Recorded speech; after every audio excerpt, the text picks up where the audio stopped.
और देखिए इसी बीच एक बड़ी खबर भी आ रही है जहां पर ईरान की राजधानी तेहरान जोरदार हमलों से दहल उठी है। रिपोर्ट्स के मुताबिक अमेरिकी B-2 स्पिरिट बॉम्बर विमानों ने IRGC के कमांड एंड कंट्रोल सेंटर, हथियार डिपो और मिसाइल प्रोग्राम से जुड़े ठिकानों को देखिए निशाना यहां पर बनाया है। ये बड़ी खबर, इस वक्त कई ठिकानों को टारगेट यहां पर किया गया है। तेहरान में बड़े पैमाने पर ये हमले देखे गए। B-2 बॉम्बर्स का इस्तेमाल यहां पर हुआ है।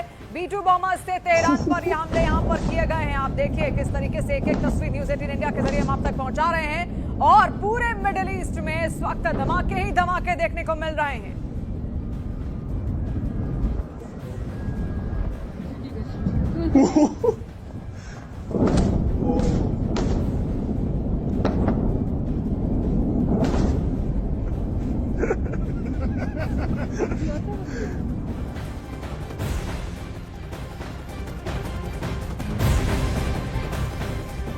और देखिए इस महायुद्ध की असल वजह परमाणु कार्यक्रम है। अमेरिका और इजरायल नहीं चाहते हैं कि ईरान परमाणु शक्ति बन जाए। उधर विदेश मंत्री रूबियो ने ऐलान कर दिया है कि हमारा मिशन और फोकस ईरान की बैलिस्टिक मिसाइल क्षमता को नष्ट करना है।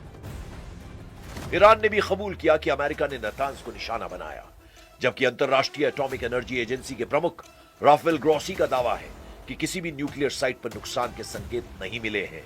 न्यूक्लियर साइट पर हमला सिर्फ मिलिट्री टारगेट नहीं है,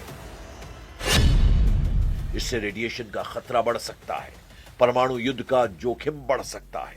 देश परमाणु हथियार की दिशा में तेजी से कदम बढ़ा सकते हैं। अगर अमेरिका या इजरायल ने नातांज को निशाना बनाया है तो यह सिर्फ एक स्ट्राइक नहीं है, यह ईरान की रणनीतिक क्षमता को जड़ से कमजोर करने की कोशिश हो सकती है। लेकिन सवाल अब भी कायम है, क्या यह महज परमाणु कार्यक्रम को रोकने की कोशिश है या पूरे शासन ढांचे को झकझोरने की शुरुआत है? And our focus is the destruction of their ballistic missile capabilities and their ability to manufacture them, as well as the threat posed by their Navy to global shipping. That's the objective. तो Trump का इरादा क्या है? जंग में Trump के 4 हफ्ते की टाइमलाइन का मतलब क्या है? क्या ट्रंप के विग वेब का मतलब ईरान ने सबसे बड़ी तबाही की तैयारी की है? सवाल इसलिए उठ रहे हैं क्योंकि अमेरिका के विदेश मंत्री मार्को रूबियो ने साफ कहा है कि उनका मिशन ईरान की बैलिस्टिक मिसाइल क्षमता को खत्म करना है। तो क्या ट्रंप का इरादा कुछ और है? क्या पहले फेज में ईरान के एयर डिफेंस सिस्टम और मिसाइल लॉन्च साइट को तबाह करेगा? दूसरे फेज में ईरान की नौसेना को ठिकाने लगाएंगे और स्ट्रेट ऑफ हार्मूज पर कब्जा करेंगे। तीसरे फेज में मिसाइल फैक्ट्रियों और ड्रोन मैन्युफैक्चरिंग यूनिट को तबाह करेंगे। और चौथे फेज में ईरान में गृह युद्ध की चिंगारी को भड़काएंगे और सत्ता परिवर्तन की कहानी लिखेंगे। लेकिन कहानी यहीं खत्म नहीं होती। अगर यह सिर्फ मिसाइल और नेवी तक सीमित रहता तो इसे सीमित सैन्य ऑपरेशन कहा जाता, मगर संकेत कुछ और दे रहे हैं।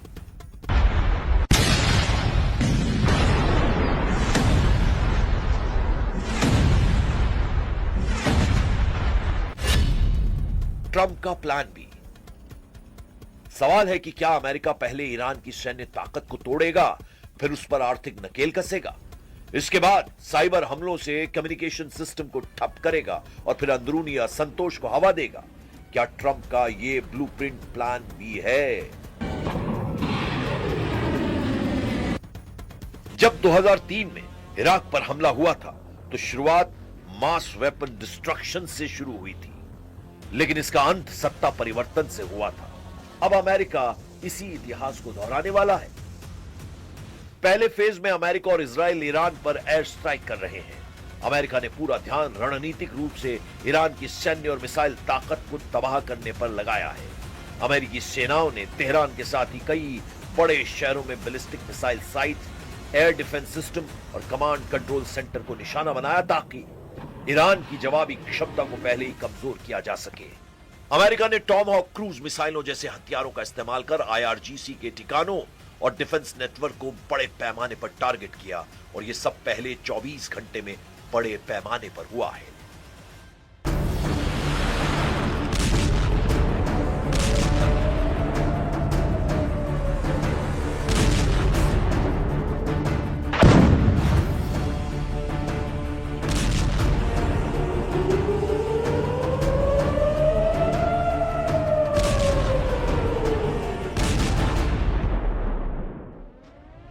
माना जा रहा है कि अगले फेज में मिसाइल लॉन्च साइट ईरान की नेवी होगी।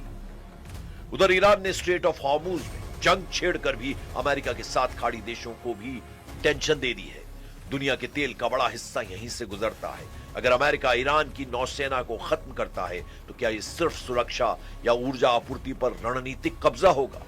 और सबसे बड़ा सवाल, अगर न्यूक्लियर साइट बार बार टारगेट हुई, अगर परमाणु कार्यक्रम को जड़ से तोड़ने की कोशिश हुई, तो क्या ईरान आखिरी कार्ड खेलेगा? क्या वो खुले तौर पर परमाणु रास्ते पर चल पड़ेगा? उधर खाड़ी की जंग का असर अब बहरीन की सड़कों तक पहुंच गया है। किंग फहद कॉजवे के रास्ते सऊदी अरब के सैनिक और पेनिनसुला शील्ड फोर्स बहरीन में दाखिल हो गई है।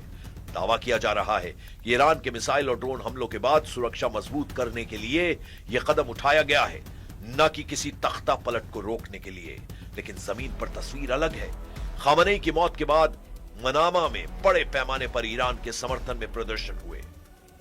सुरक्षा बलों से झड़प हुई। शिया बहुल आबादी और सुन्नी शासक परिवार के बीच पुराना तनाव फिर सड़क पर आ गया। क्या यह सिर्फ एहतियाती तैनाती है या खाड़ी में 2011 जैसा कोई नया राजनीतिक भूचाल दोबारा आएगा?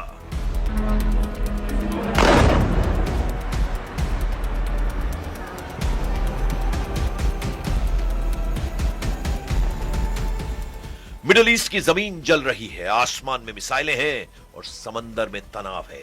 युद्ध में अनिश्चितता है। वॉशिंगटन रणनीति की बात कर रहा है, तेहरान जवाब की तैयारी में है। तेल के रास्ते दांव पर है और खाड़ी के देश सतर्क खड़े हैं।